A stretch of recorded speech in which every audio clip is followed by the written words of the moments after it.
Bora lá, ó. Leis de Kepler. Assim, aqui, já que a gente ficou um tempinho legal falando desse contexto, e assim, ó, a parte do contexto, lembra que o Enem, ele tenta ser cotidiano, sim, né? E as questões são bastante interpretativas, a maioria delas, né? Então, a parte do contexto histórico dessa sequência é muito importante para a prova, tá? Que nem vocês vão ver na lista. Já caiu a lei de Newton, que é F igual a G, μ m2 por d quadrado? Já, mas veio a equação, né? Colocou no enunciado a equaçãozinha.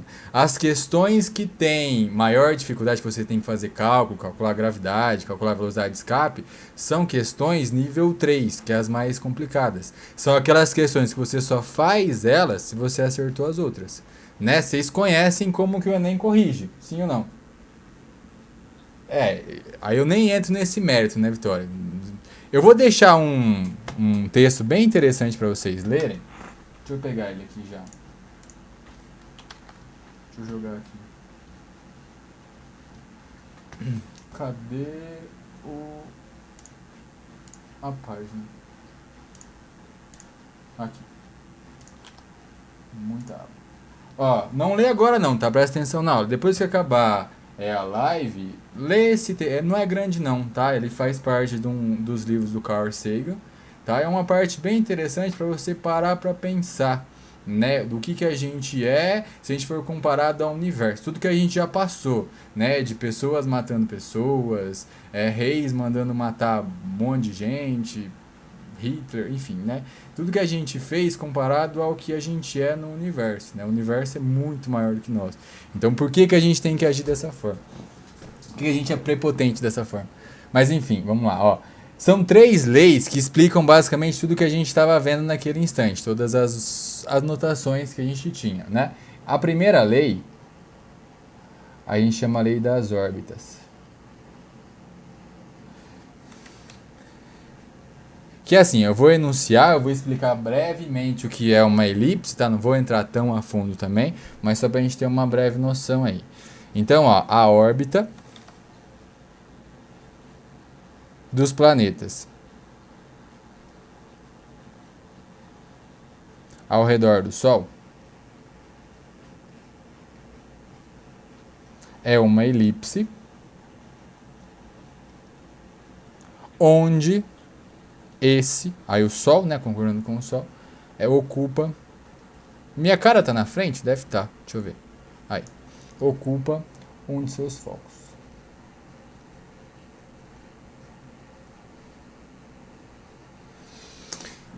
Então tá. Então, ó, aqui mais uma mudança, né? Então deixa de ser aquela geometria perfeita, aquela geometria ideal, né? Não é mais um círculo, é uma elipse. Beleza. Com a nossa tecnologia atual, continua sendo, mas é quase, tá? É quase uma circunferência. Tem uma extensidade bem pequenininha, mas enfim, você não vai marcar que é um círculo, você sempre vai marcar que é uma elipse, beleza?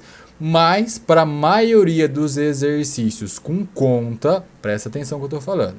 Exercícios com conta, ele vai fazer a aproximação da Terra para um círculo, tá? Para a órbita da Terra como sendo um círculo. Mas se ele perguntar como que é a órbita, aí você responde que é uma elipse, beleza? Mas enfim, ó, o que é uma elipse? Em uma elipse, deixa eu ver se ele corrige. Vai corrigir? Boa. Esse programinha aqui é um deus. Uma elipse, ela é uma figura geométrica que tem dois focos, são dois pontos importantes. Tem a definição dela, que é você pega uma cordinha e deixa fixo os dois focos e você vai circulando aqui em volta. Ela vai sair essa figura aí, mas que nem eu falei, não é o objetivo aqui.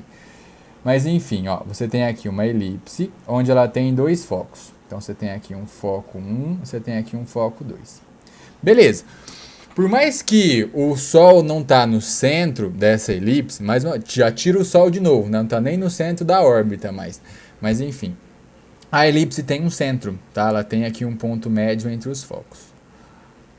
Aí alguns parâmetros importantes. Ó, a elipse ela pode ter seu eixo principal no eixo X, no eixo Y, em um eixo inclinado, mas de qualquer maneira, ó, o maior eixo da elipse recebe esse nome, é eixo maior. Aí em relação ao centro, ó, você chama isso aqui de A e isso aqui de A. Aí esse Azinho que está aqui se chama semi-elipse. eixo maior. Então é no maior eixo que ela tiver, tá? É onde ela está centrada ali. Aí você tem também, ó, no outro eixo, aí o perpendicular, né? Você tem o Bzinho. Aí é o eixo menor da sua elipse, você vai chamar então esse Bzinho que é até o ponto médio de semi-eixo, só que o menor. E você tem também, ó, a distância do centro até o foco. Tem livro que chama de semifoco, tem livro que chama de distância focal, tem livro que não chama de nada, tá? Eu vou chamar de distância focal. Mas não tem nada a ver com a caótica, tá? Nada a ver, nada a ver, nada a ver. Mas se você quiser colocar na frente, pode ser semifoco também, tá? Aí esse Czinho aqui então, ó, é a distância do ponto O até o foco. Beleza? Pessoal que vai na matemática, aí isso daqui pro Enem basicamente não, tá? Até primeiro dia de provas normais não vem, mas você tem um Pitágoras importante aqui que funciona, mas eu só coloquei as letrinhas pra gente colocar a excentricidade, tá? A excentricidade de uma elipse é uma razão, excentricidade, de duas dessas grandezas aí em cima. O Ezinho, ele é a razão do C dividido pelo A.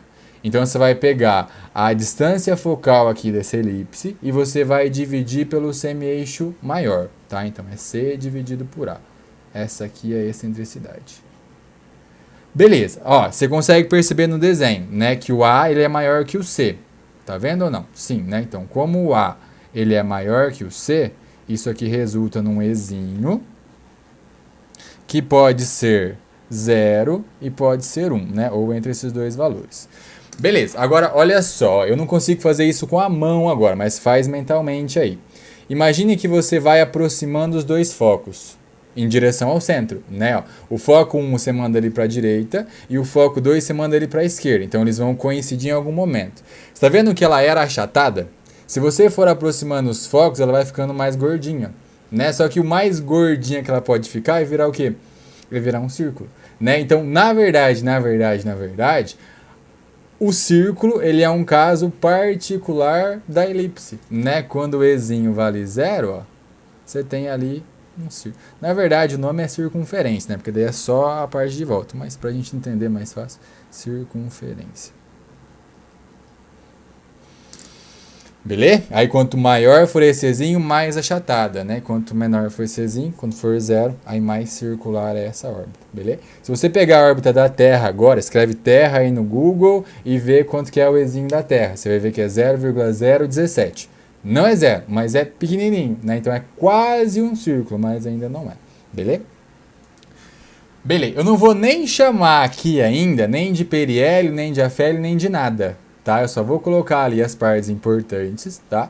E aí na segunda lei eu coloco, porque daí é na segunda lei que a gente fala que a velocidade é maior, que a velocidade é menor e coisas do tipo. Porque essa pegadinha já veio, tá? Para quem faz o EM agora, tô pisando fora, Universidade Estadual de Maringá. Veio uma vez falando assim, tá? De acordo com a segunda lei de Kepler, a velocidade no periélio é maior que a velocidade no afélio. Tá? O fato de no periélio ser maior que no afélio é verdade, só que não é. Ele falou devido à primeira, perdão, ele falou devido à primeira. Como ele usou a primeira lei para explicar a velocidade, estava errada. A primeira lei só fala das órbitas, tá? Aí é a segunda lei que você fala de velocidade. E é por isso que eu vou colocar a periélio e a afélio agora, beleza? Combinado? Aí, segunda lei. Ah, só uma curiosidade, né, para quem tiver, ó. Se você quiser calcular a área de uma elipse, olha a continha que legal. É π vezes A vezes B. E olha que interessante, né? É π vezes A vezes B. Se ela tiver o Ezinho igual a 0, ela não vira um círculo?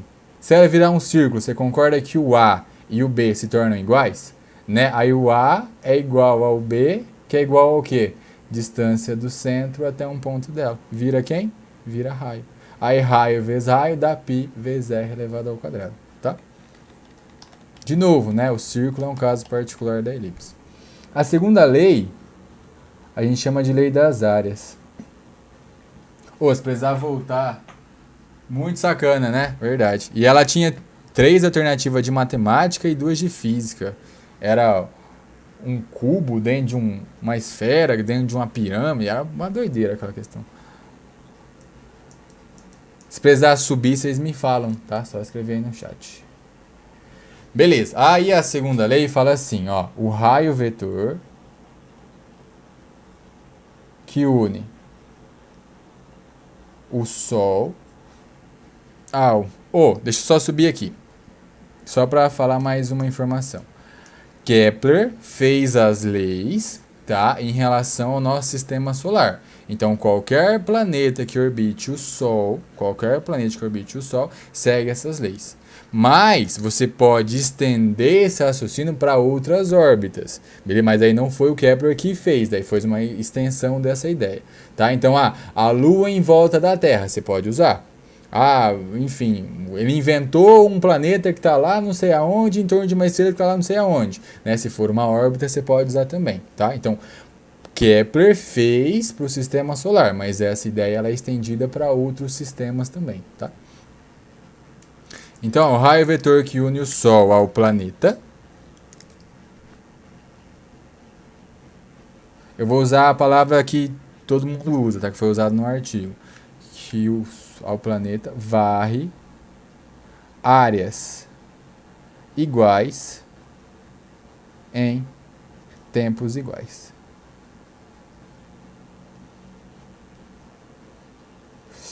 Aí assim, ó, nesse instante, agora eu não consigo responder, porque a gente precisa de mais informações.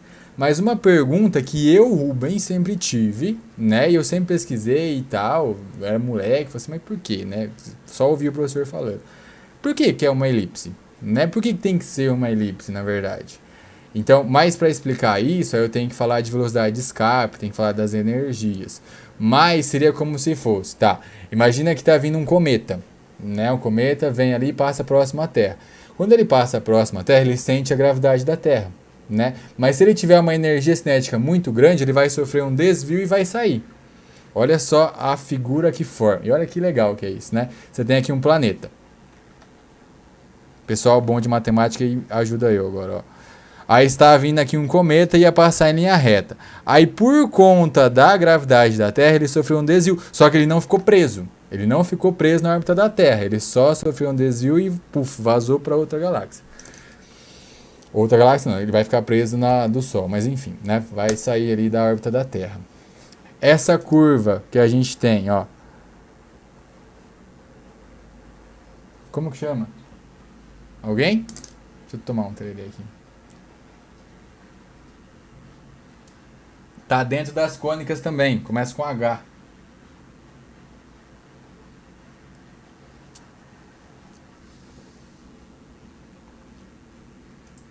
Boa.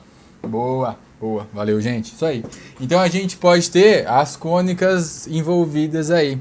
Então, assim, dependendo da energia cinética que você tem, você pode fazer uma hipérbole, você pode fazer uma elipse, né? Então, se você tem uma energia cinética pequena, quando tá vindo lá, enfim, um aço qualquer, aí ele ficou o quê? Ele ficou preso. Aí ele vai voltar, ele vai tentar sair, né? Mas ele ficou preso aqui na gravidade da Terra. E é por isso que ela fica esse achatamento, né? Porque ele tentou em algum momento sair dessa órbita, só que a energia dele era pequena. Então daí ele voltou, ele contornou, a aceleração da gravidade era maior.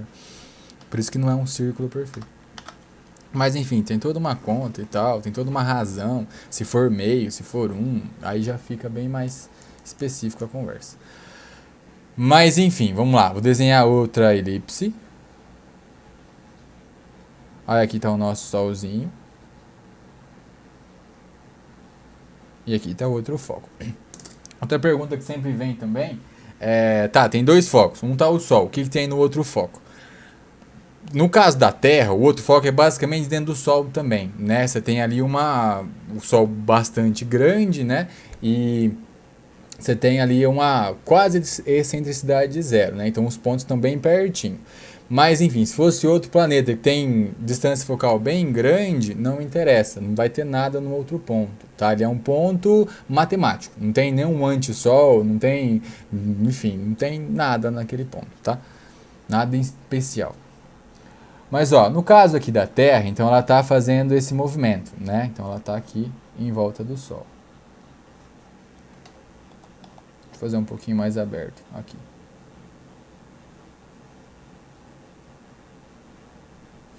Eu coloquei 4 pontos só para a gente já fazer ali as áreas, tá? Mas enfim, ó, aqui C e aqui D. Ó, como ela é achatada, né? Hora você fica mais perto do Sol, hora você fica mais afastado do Sol, né? Lembra que o Sol a gente pode chamar de hélio, por isso que é modelo heliocêntrico.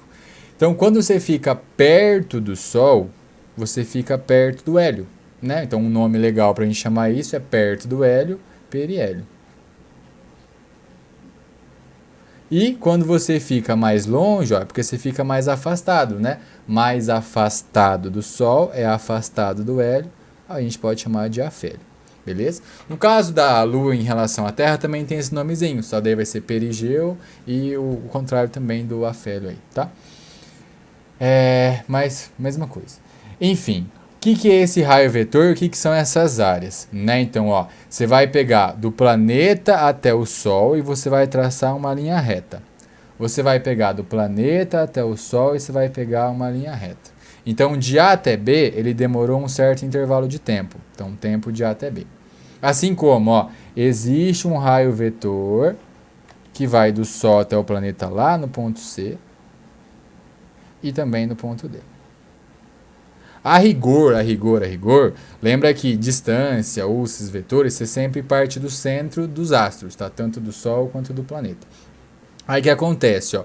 Aí você também tem um tempo de C até D. Aí aqui é uma condição de C e somente C. Como assim? É uma condição de ida e volta. Se a primeira for verdade, a segunda também é. Ou vice-versa. Se a segunda for verdade, a primeira também é. Então, olha só, ó. O que são as áreas? As áreas são essas aqui, ó. Então, existe uma área de A até B, né, unindo o Sol, e também existe uma área de C até D, aqui unindo com o Sol. Olha só, eu vou fazer aqui uma analogia, ó. Não chega nem perto de C, mas é como se fosse. Né? Essas duas áreas, pensa como se fosse triângulo. Não é, mas pensa como se fosse. Ó, você concorda que essa aqui tem uma base grande, só que uma altura pequenininha? Você concorda que esse aqui é o oposto? Tem uma base pequenininha e uma altura grande? É como se uma compensasse a outra. Então, olha só. Ó. Se o tempo de A até B for igual ao tempo de C até D, isso ocorre por quê? Deixa eu tirar minha cara da frente, né? Isso é importante. É porque a área que existe de A até B é igual à área que existe de C até D. Tá? Então é por isso que a gente fala varre áreas iguais em tempos iguais. Então, se os tempos são iguais, as áreas varridas também serão iguais. Mas o que isso importa? O que isso implica? Olha o tamanho dos arcos. Ó. Você está vendo que o arco de A até B é todo esse arco que está aqui? E você está vendo que o arco de C até D é esse arco menorzinho que está aqui? Sim ou não? Então, olha só que legal, né? O arco de A até B, ele é maior que o arco de C até D. Por conta disso, ó, velocidade, a linear, né, a velocidade normal que a gente tem, não é espaço pelo tempo? Como o espaço é maior, só que o tempo é o mesmo, você vai dividir pelo mesmo, você corta ele. Então aqui você faz a conclusão. Aqui é a velocidade no periélio, que é quando ele está ali, ó, perto de AB, é maior que a velocidade no afélio. Tem gente que gosta de falar assim, por conta de ser a mesma área, você tem uma mesma velocidade de área. O pessoal chama de velocidade areolar. Né? Daí, como é sempre a mesma área no mesmo tempo, isso aqui é constante. É uma das maneiras de escrever, tá? Mas a conclusão dessa é as velocidades serem diferentes. Aí outra questão que também sempre vem, aí tô falando o EN de novo, tá? Mas isso pode vir em qualquer vestibular que tem aquele 1 certo, 2 certo, 1, 2 certo, sabe? Falando então, as estações do ano são devido a essa diferença entre periélio e afélio. Ajuda, tá? Mas não é por conta disso. É por conta da inclinação da Terra. Tá? Então, as estações do ano é devido à inclinação do eixo de rotação da Terra. Não é por conta de ser uma elipse. Tá? Só para não marcar a coisa errada. Beleza? Segunda lei? Tranquilo? Ah, daí se você quiser, né? Aqui é fácil, ó. Então, no periélio você tem velocidade máxima. Sim ou não? No afélio você tem velocidade mínima. Então, olha só, né, que a gente pode falar. Você está vendo que do máximo para o mínimo ele vai perder velocidade? Se ele perde velocidade, você chama isso aqui de um movimento retardado. E do mínimo até o máximo é o oposto, né? Ele vai ter que ganhar velocidade. Ah, então aqui é um movimento acelerado. Beleza? Tranquilo até aqui? Então tá aí, duas leis. Terceira lei. Ô, tudo bem? Tá aqui? Tá dando pra acompanhar? De boa? Deixa eu encher meu copo aqui por enquanto. Ai.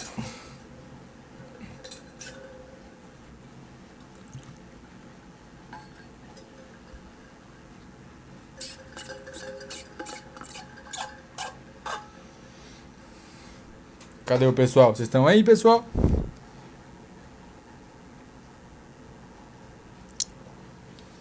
Ok, beleza. E a terceira lei, aí é a lei dos períodos. Beleza, essa aqui, ó, eu vou escrever ela agora, vou colocar a equação, a gente demonstra daqui a pouquinho, tá? Com a lei de Newton da gravitação daí. Prof, falar que o planeta está retrógrado. O movimento dele está retrógrado, né? Que nem a gente tinha falado ali de Vênus. Então, em certo momento a Terra fica mais rápida que Vênus.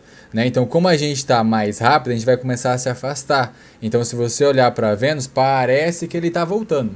Né? Então, daí a órbita ser no sentido oposto, né? Visivelmente no sentido oposto, a gente fala que é uma órbita retrógrada daí, tá? Beleza. Aí a lei dos períodos fala o seguinte, ó. O quadrado. E aqui que é importante, eu voltar lá no nosso contexto, né? Lembra que eu falei lá que o Kepler pegou a notação lá do Bray e fez em torno das notações? Tá, que eu vou comentar sobre isso? Então, ele procurou a melhor forma matemática de explicar o que estava acontecendo. Né? Só que ele colocou, então, ó, para fazer valer as medições tem que ser assim, então tem que ser o quadrado do período e o raio elevado ao cubo, pronto. Então, fazendo o cálculo, colocando daquele jeito, dava certo. Newton veio com a lei da gravitação, veio com a fórmula matemática e aplicou. E chegou exatamente na mesma resposta. Né? Então o que acontece? A do Kepler ganha muito mais força. Agora você está provando por que a do Kepler estava dando certo. Então, ó, o quadrado do período de órbita aí de um planeta ao redor do Sol, não vou escrever tudo isso não. Então, o quadrado do período de órbita é diretamente proporcional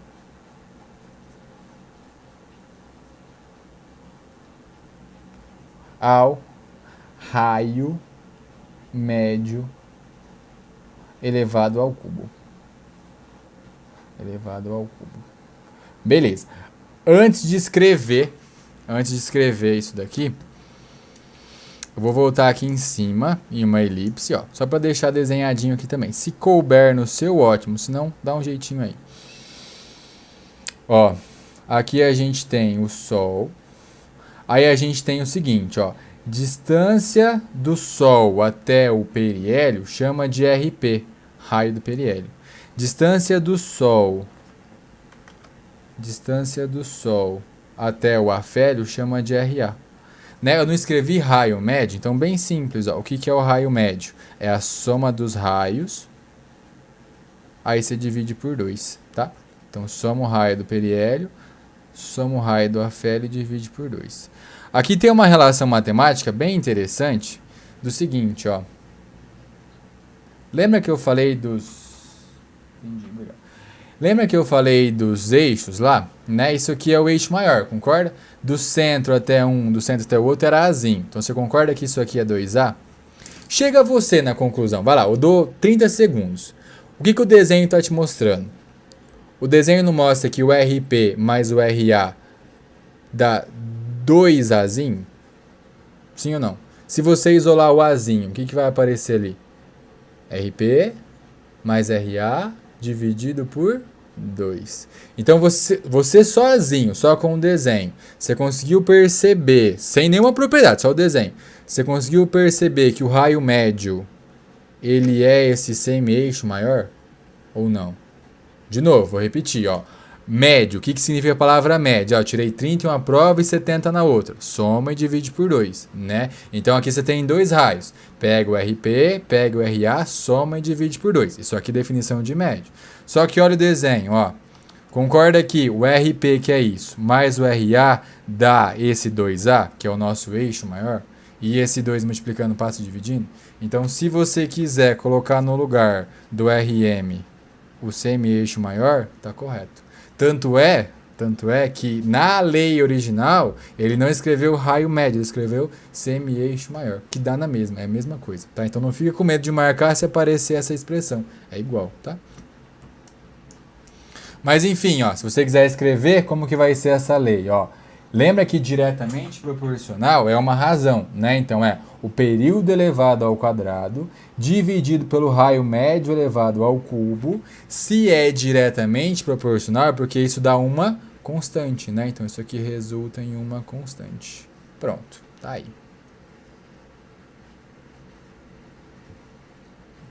Essa aqui é a terceira lei.